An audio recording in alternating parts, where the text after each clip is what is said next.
pada bagus nggak tadi penampilannya? Bagus dong. Bagus. Oke, sekarang gantian. Sekarang kita tunggu Makasih ya, satu-satu. hati-hati ya. Assalamualaikum warahmatullahi wabarakatuh.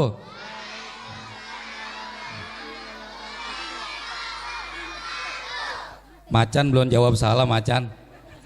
Oh jawab, alhamdulillah.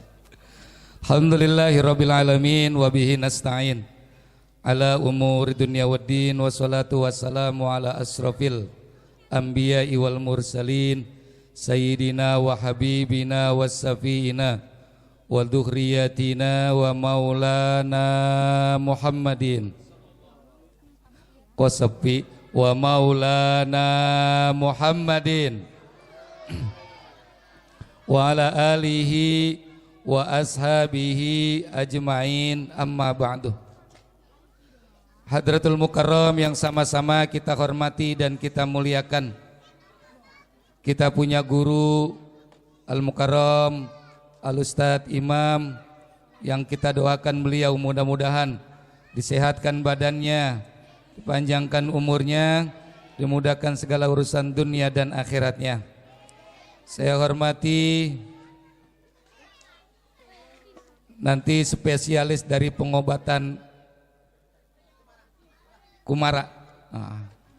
Saya hormati, saya punya besan di sini Bapak Tirmidzi beserta keluarga besar yang alhamdulillah saya senang sekali karena ada cucu saya tampil tadi menjadi gajah. Alhamdulillah. Yang saya banggakan ketua panitia penyelenggara, adik-adik, bapak-bapak, ibu-ibu yang dirahmati oleh Allah Subhanahu wa taala. Dalam satu kitab yang saya kutip karangan Imam Al-Ghazali, beliau mengajarkan kepada kita bahwa kata Imam Al-Ghazali anak itu ada 4 tipe. Ini di depan-depan anak-anak kita, kata Imam Al-Ghazali ada 4.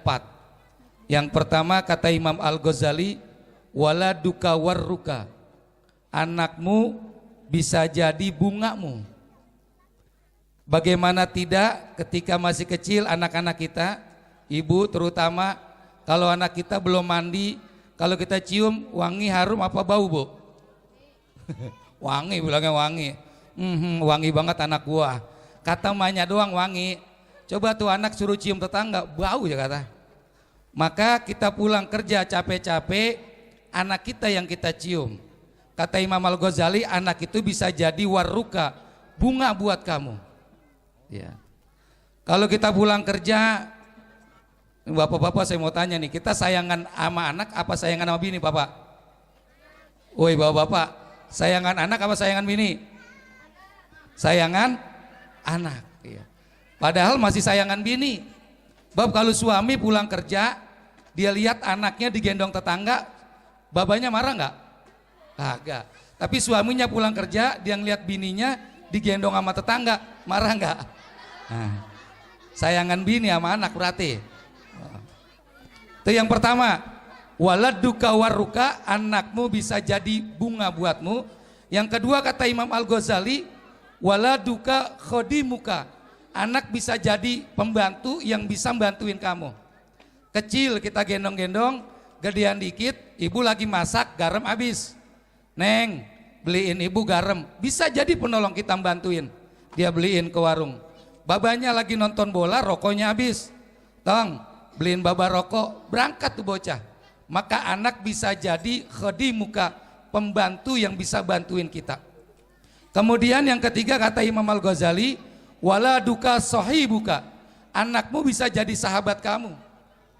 Kecil bisa menjadi bunga yang harum, gedean dikit bisa kita suruh, kalau gedean dikit udah rada-rada susah.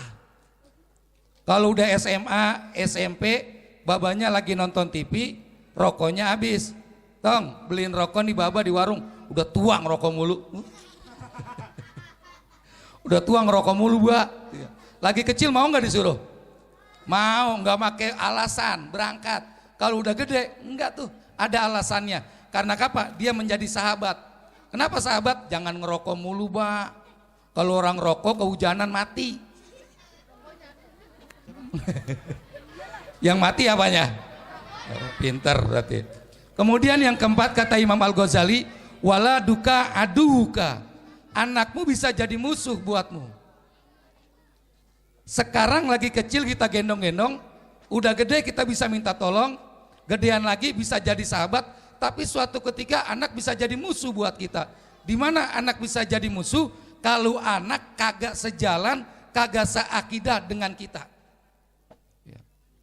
Ibu silakan bapak jadi musuh kepada anaknya, kalau anak bangun subuhnya susah. Apa kata anaknya? Ya orang baba saya juga susah bangunnya. Nah, itu berarti kelompok itu berjamaah, susah berjamaah itu. Jadi bisa jadi anak ini menjadi musuh. Maka kata Imam Al-Ghazali, kalau kita punya anak, punya kewajiban dua. Yang pertama adalah tarbiyatul aulad qoblal wiladah. Orang tua punya kewajiban buat anak, berikan pendidikan kepada anak sebelum anak dilahirin. Jadi waktu dalam kandungan punya kewajiban tuh.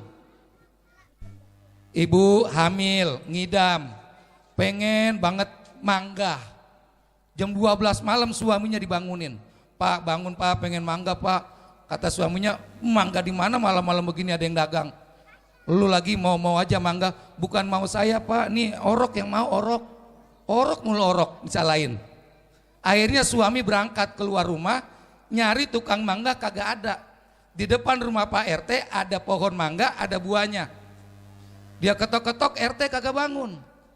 Lalu dia minta, Pak RT saya minta mangganya ya. Dia yang minta, dia yang jawab, ambil aja. Dia yang ngomong, dia yang jawab. Ja ambil, kata dia ambil aja maunya berapa. Ja ambil 3, bawa pulang ke rumah. Bininya seneng banget lagi ngidam. Dikupas tuh mangga, dimakan nggak tiga-tiganya, cuman 3 suap selesai. Itu kira-kira mangga yang dibawa sama suaminya, mangga halal apa mangga haram? Haram apa halal? Nah, maka kalau ada istri yang lagi ngidam malam-malam, kita dibangunin suami, ya kita berangkat keluar. Kalau emang ada tukang mangga kita beli, kalau kagak ada, ya mendingan kita tidur di musola. Pagi-pagi baru pulang. Baru jam 8 kita cari tukang mangga. Sebab apa? Kata Imam Al-Ghazali itu, berikan pendidikan kepada anak sepanjang anak kita di dalam kandungan. Itu pendidikannya cuma 9 bulan. Tapi yang kedua kata Imam Al-Ghazali yang paling berat, tarbiyatul aulad ba'dal wiladah. Memberikan pendidikan kepada anak kalau anak udah lahir, itu yang berat pak. Nih yang kayak begini-begini nih, emang ngajarin ngaji gampang? Susah. Masya Allah, belum yang loncat, belum yang main, belum yang main bercanda-bercandaan. Orang bapak ibunya sih, kadang-kadang kalau maghrib di rumah anak bercanda, lu bercanda mulu di rumah, sono kita ke pengajian. Ya akhirnya bukan ngaji, pindah bercanda. Orang mengaji suruh ngaji. Ini ngajarin begini, Masya Allah. Saya juga ada di rumah pak. Ibu juga kalau jangan banyak-banyak ngajarin dah. Anak sendiri kita ajarin. Saya jamin kemarin waktu Covid, anak-anak kita ajarin di rumah. Setengah jam anak kuping kita pada merah tuh. Dia lama banget, susah banget, lu bebel banget, bebel. Geblek banget, anaknya bukan dia doain malah dia sumpahin geblek. Tapi kalau dititipin di pengajian, ini pentingnya. Supaya apa? Anak-anak kita kenal dengan ilmu agama. Karena kenapa? Tarbiyatul aulad ba'dal wiladah. Berikan pendidikan kepada anak sesudah melahirkan, itu jangka waktunya yang panjang. Jangka waktunya yang jauh pak. Sampai 17 tahun, sampai 20 tahun. Ngajarin anak kayak begini bukan sesuatu yang gampang, tapi sesuatu yang susah. Kalau kita diam, jadi diam. Ini kalau ngajarin begini nih, kita diam nih. Nih, dengerin aja nih. Kalau kita diam, jadi diam. Kalau kita ngomong, jangan ngomong. Itu anak-anak kecil pak. Ada yang susah banget kita ajarin. Si rotol, si tolol, buset. Gurunya aja katain. Gurunya marah, si rotol, si tolol. Masya Allah. Kenapa? Kagak gampang. Ada yang ngaji, laporan mulu sama mamanya. Mama, Ikro hilang. Pelajarannya baru Iqra 2, buku Iqronya udah habis 6. Yang 2 hilang, yang 2 pas pelajarannya robek, yang 2 lagi pulang ngaji kehujanan, bacaannya pada luntur. Apa kata mamanya? Lu ngaji Masya Allah baru Iqra 2 boros banget Iqra, lu baca apa lu makan? Orang tua bu serahin sama guru. Ada yang datang ke rumah ngaji, anaknya belum bisa, kita kagak pindah-pindahin. Marah mamanya, Bang Haji, anak saya ngaji lama-lama di sini kagak dipindah-pindahin. Ya orang belum bisa po, belum bisa, belum kita pindahin. Kalau udah bisa baru kita pindahin. Besoknya bukan anak yang pindah pengaji pindah bacaannya, anak yang pindah ngajinya. Udah biarin dah. Nih mau lebaran, mau puasa, kudu pada open sama guru ngaji. Karena kenapa? Kalau ada uang penutupan dipintain per anaknya 200.000, apa kata orang tuanya? Buset mahal amat 200.000. Padahal 200.000 dibagi 12. Masa Allah 15.000 juga agak sampai. Jadi 12.000 dibagi 12. Karena kenapa? Idkhalus surur, gembirain hati guru, itu menjadi ilmu yang bermanfaat buat anak didik kita. Nggak kayak di kampung saya, pengajian bapak-bapaknya ada 40 orang.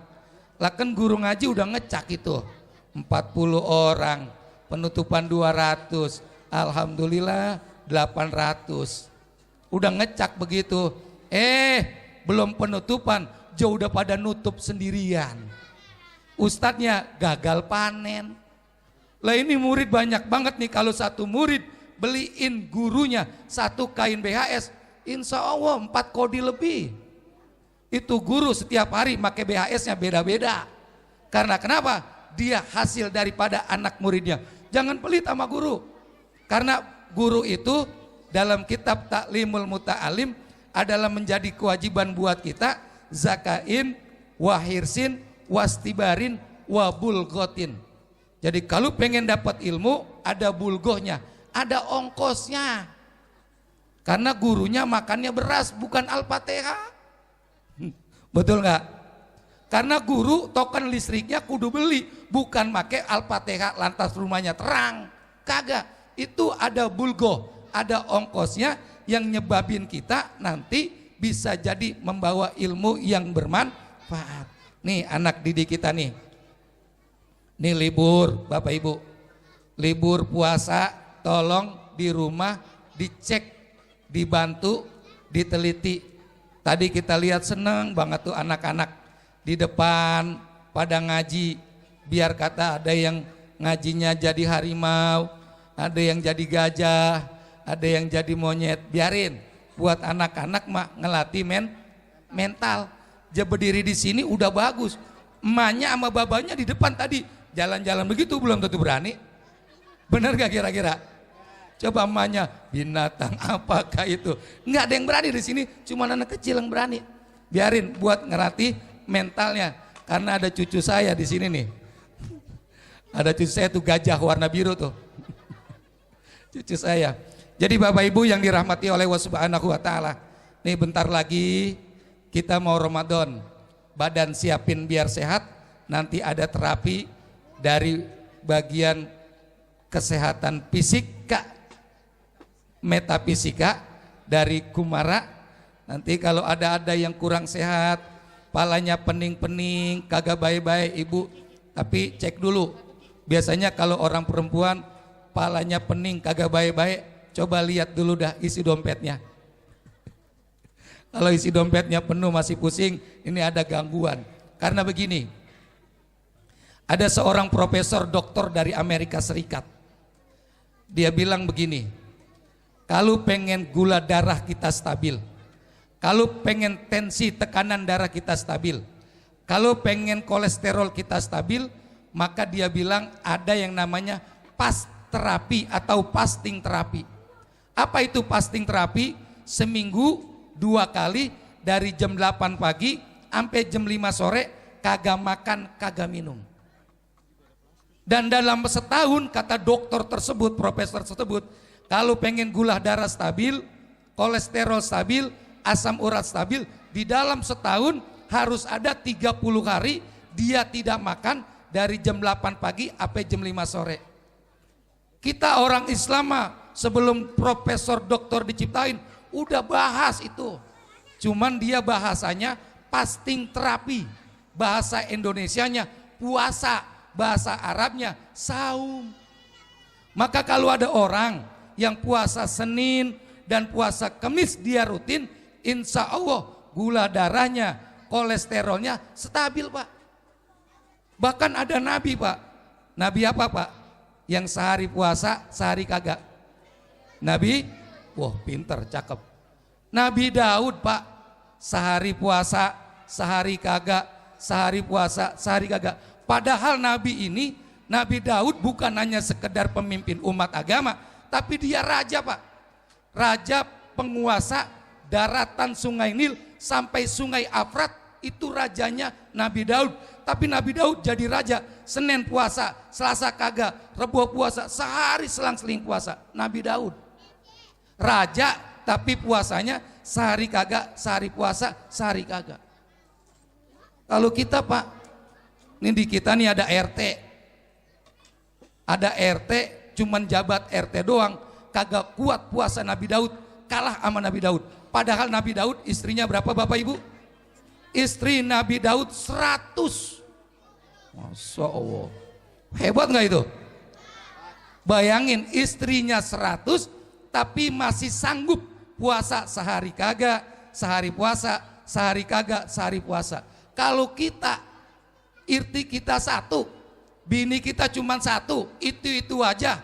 Ke kamar mandi ketemu dia, keluar dari kamar mandi ketemu dia, mau ke tempat wudhu ketemu dia, ke ruang tamu ketemu dia, sampai kagak kuat puasa Senin Kamis, kalah sama Nabi Daud. Ntar kalau di akhirat ketemu sama Nabi Daud, cuman dicengirin doang sama Nabi Daud. Bini 1 kagak puasa Senin Kamis, ya elah gua nih kata Nabi Daud, bini 100 gua kuat puasa sehari kagak. Maka besok sebentar lagi bulan suci Ramadan, persiapkan diri kita, kesehatan kita, fisik dan badan kita. Karena kenapa?